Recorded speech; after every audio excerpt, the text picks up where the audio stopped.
വിശുദ്ധ കുമ്പസാരമെന്ന കൂദാശയെക്കുറിച്ച് വികലമായ കാഴ്ചപ്പാടുകളും പ്രഭാഷണങ്ങളും ചില സമയങ്ങളിൽ സോഷ്യൽ മീഡിയയിൽ സജീവമാണ്. അത് കൂടുതലും നടക്കുന്നത് പരിശുദ്ധ കത്തോലിക്കാ സഭയിൽ നിന്ന് വിശ്വാസം ത്യജിച്ച് പോയിട്ടുള്ളവരും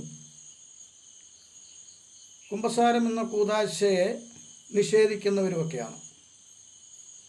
കഴിഞ്ഞ ദിവസം ഒരു പെന്തക്കോസ്ത് സഹോദരൻ, അദ്ദേഹത്തിൻ്റെ വാക്കുകളിൽ നിന്നൊരു കാര്യം മനസ്സിലായി. അദ്ദേഹം കത്തോലിക്കാ സഭയിൽ നിന്ന് വ്യതിചലിച്ചു പോയ വ്യക്തിയാണെന്ന് അദ്ദേഹത്തിൻ്റെ സംഭാഷണത്തിൽ നിന്ന് മനസ്സിലാക്കാൻ സാധിക്കും. അദ്ദേഹം പരിശുദ്ധ കുമ്പസാരത്തെ ചിത്രീകരിച്ചത് തെറ്റായിട്ടാണ്. യേശു എങ്ങും പ്രായശ്ചിത്തം നൽകിയിട്ടില്ല, പാപം പൂർണ്ണമായിട്ട് ക്ഷമിക്കുകയാണ് ചെയ്തത്. ഇവിടെ കുമ്പസാരിക്കുന്നവർക്ക് പ്രായശ്ചിത്തം കൊടുക്കുന്നു, അത് 10 നന്മ നിറഞ്ഞ മറിയമേ എന്നുള്ള പ്രാർത്ഥന കൊടുക്കുന്നു, അത് യോസേപ്പിന് കാഴ്ചവെക്കുന്നു. ഇങ്ങനെയൊക്കെയുള്ള തെറ്റായ സന്ദേശങ്ങൾ ഇവർ സമൂഹത്തിൽ പ്രചരിപ്പിക്കുകയാണ്. ആദ്യമേ തന്നെ പറയട്ടെ, എന്താണ് കുമ്പസാരം എന്നുള്ള ഇവർക്ക് അറിഞ്ഞുകൂടാ. എന്താണ് പ്രായശ്ചിത്തം എന്ന് ഇവർക്ക് അറിവില്ല. ആ അറിവില്ലായ്മയിൽ നിന്നാണ് ഇവർ പരിശുദ്ധ കത്തോലിക്കാ സഭയുടെ കൂദാശകളെ തെറ്റായ രീതിയിൽ വ്യാഖ്യാനിക്കുന്നത്.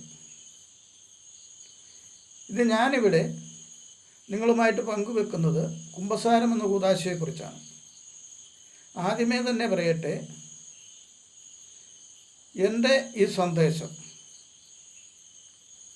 സഭയുടെ ഔദ്യോഗിക പ്രബോധനങ്ങളിൽ നിന്നോ അവരുടെ നിർദ്ദേശപ്രകാരമോ അല്ല.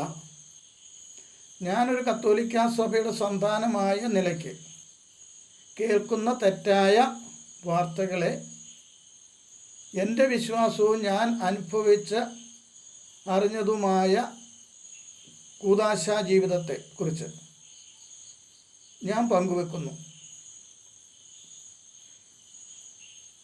അത് നമ്മൾ വിവേചിച്ച് അറിഞ്ഞുകൊണ്ട് തന്നെ വേണം സ്വീകരിക്കുവാനായിട്ട്.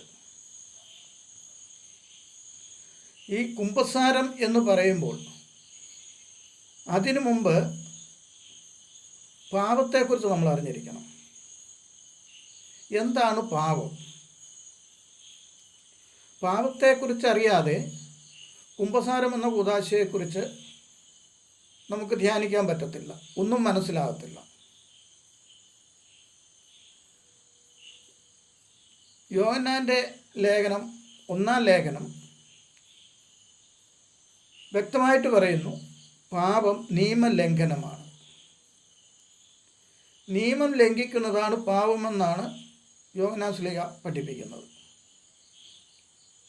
അപ്പോൾ പിന്നെ എന്താണ് നിയമമെന്ന് നമ്മൾ അറിഞ്ഞിരിക്കണം.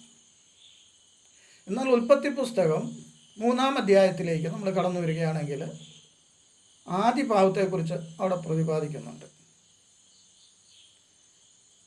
പാപം മൂലം മനുഷ്യന് അടിമത്തത്തിലേക്കും മരണത്തിനും അടിമകളായിത്തീരുക. അപ്പോൾ ആദിമ പാപം എന്താണ്? ദൈവത്തോടു കൂടിയായിരുന്ന മനുഷ്യൻ, ദൈവസ്നേഹത്തിൽ കഴിഞ്ഞിരുന്ന മനുഷ്യൻ, ദൈവത്തോടൊപ്പം ആയിരുന്ന മനുഷ്യൻ, ആ കൂട്ടായ്മയിലായിരുന്ന മനുഷ്യൻ, അവൻ തിന്മയുടെ സ്വരം ശ്രവിച്ചു എന്നുള്ളതാണ് ആദ്യത്തെ തെറ്റ്. തിന്മയുടെ സ്വരം ശ്രവിക്കുക, അതിന്നും ഇന്നത്തെ കാലഘട്ടത്തിൽ നമുക്ക് കാണാനായിട്ട് സാധിക്കും. നമ്മൾ ആത്മീയ മേഖലയിലാണ് അത് കൂടുതലുള്ളത്. ആത്മീയ മേഖലയിലാണേലും ഭൗതിക മേഖലകളിലാണേലും തിന്മ കേൾക്കാൻ നമ്മുടെ കാതുകൾ ഇങ്ങനെ കൂർപ്പിച്ചിരിക്കും. മറ്റുള്ളവരുടെ കുറവുകൾ, മറ്റുള്ളവരുടെ ബലഹീനതകൾ, അവരുടെ പരാജയങ്ങൾ, അവരുടെ ജീവിത രീതികളെക്കുറിച്ചൊക്കെ കേട്ട് നമ്മുടെ മനസ്സിനെയും ശരീരത്തെയും സന്തോഷിപ്പിക്കുന്ന ഒരു പ്രവണത. ഒരു പ്രവണത നമ്മുടെ കണ്ണുകൾക്ക് ഇമ്പമായിട്ട് മാറാറുണ്ട്. അത് കാണാനുള്ള ഒരു ആഗ്രഹം. ഇത് തന്നെയാണ് ഉൽപ്പത്തിയുടെ 3-ാം അധ്യായത്തിൽ നമ്മൾ കാണുന്നത്. സാത്താന് സ്ത്രീയെ വശീകരിക്കുകയാണ്. എന്തു പറഞ്ഞാണ്? പുറമേ നമുക്ക് നന്മയെന്ന് തോന്നുന്ന കാര്യങ്ങളാണ് പറയുക. അതായത് പഞ്ചസാരയ്ക്ക് ഉള്ളിൽ വിഷം കലർത്തി, അതായത് വിഷത്തെ പഞ്ചസാര കൊണ്ട് പൊതിഞ്ഞ് നൽകുന്ന രീതി. ഇവിടെ സ്ത്രീയോട് ചോദിക്കുന്നത്, ഈ തോട്ടത്തിലെ വൃക്ഷങ്ങളുടെ പഴം ഭക്ഷിക്കരുതെന്ന് പറഞ്ഞിട്ടുണ്ടോ? വളരെ സ്വാഭാവികമായൊരു ചോദ്യം. അവിടുന്ന് സ്ത്രീ മറുപടി പറയുകയാണ്, എല്ലാ ഫലങ്ങളും ഭക്ഷിച്ചുകൊള്ളുക, എല്ലാ വൃക്ഷങ്ങളുടെയും ഫലങ്ങൾ ഭക്ഷിച്ചുകൊള്ളുക, എന്നാൽ തോട്ടത്തിന് നടുക്ക് നിൽക്കുന്ന വൃക്ഷത്തിൻ്റെ ഫലം ഭക്ഷിക്കരുത്, അത് ഭക്ഷിക്കുന്ന ദിവസം നീ മരിക്കും എന്നാണ് സ്ത്രീ സാത്താനോട് പറയുക. ആദ്യമേ നമ്മൾ മനസ്സിലാക്കേണ്ടത്, ദൈവത്തിൻ്റെ കൂട്ടായ്മയിലായിരുന്ന ഈ സ്ത്രീയും പുരുഷനും ഒരു നിമിഷം സാത്താൻ്റെ പ്രബോധനം കേൾക്കാൻ തൻ്റെ കാതുകളെ തുറന്നു കൊടുക്കുകയാണ് ചെയ്യുന്നത്. അത് വലിയ നാശത്തിലേക്ക് വഴിതെളിച്ചു. ഇന്നും നമ്മുടെ സമൂഹത്തിൽ നടന്നുകൊണ്ടിരിക്കുന്ന കാര്യം ഇതാണ്. തിന്മ ശ്രവിക്കാൻ നമ്മൾ നമ്മുടെ കാതുകളെ വിട്ടുകൊടുക്കുന്നു. അപ്പോൾ സാത്താൻ ഈ സ്ത്രീയോട് പറയുകയാണ്, ഇല്ല, അത് സംഭവിക്കില്ല. നിങ്ങൾ ഈ പഴം ഭക്ഷിച്ചാൽ നിങ്ങൾ ദൈവത്തെ പോലെ ആകുമെന്ന് ദൈവത്തിനറിയാം. അതാണ് പ്രശ്നം. അതായത് ദൈവത്തെ ഒരു അസൂയക്കാരനാക്കി മാറ്റുന്ന മധുരതരമായൊരു പ്രഭാഷണം. നിങ്ങൾ നന്മയും തിന്മയും തിരിച്ചറിഞ്ഞ് നിങ്ങൾ ദൈവത്തെ പോലെയാവും. എത്ര തന്ത്രപൂർവമാണ് സാത്താൻ ഇവരെ പ്രലോഭിപ്പിച്ചെന്ന് നമ്മൾ ചിന്തിക്കണം.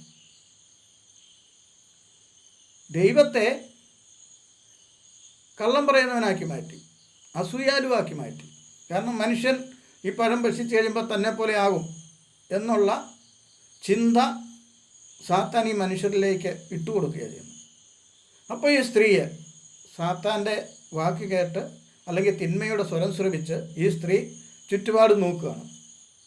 അപ്പോൾ അവിടെ പറയുന്നത്,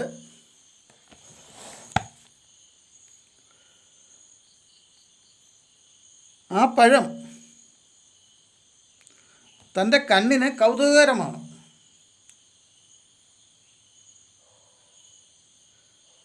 തോട്ടത്തിൻ്റെ നടുവിലുള്ള മരത്തിൻ്റെ പഴം ഭക്ഷിക്കുകയോ തൊടുക പോലുമോ അരുത്, ഭക്ഷിച്ചാൽ നിങ്ങൾ മരിക്കുമെന്ന് ദൈവം പറഞ്ഞിട്ടുണ്ട്.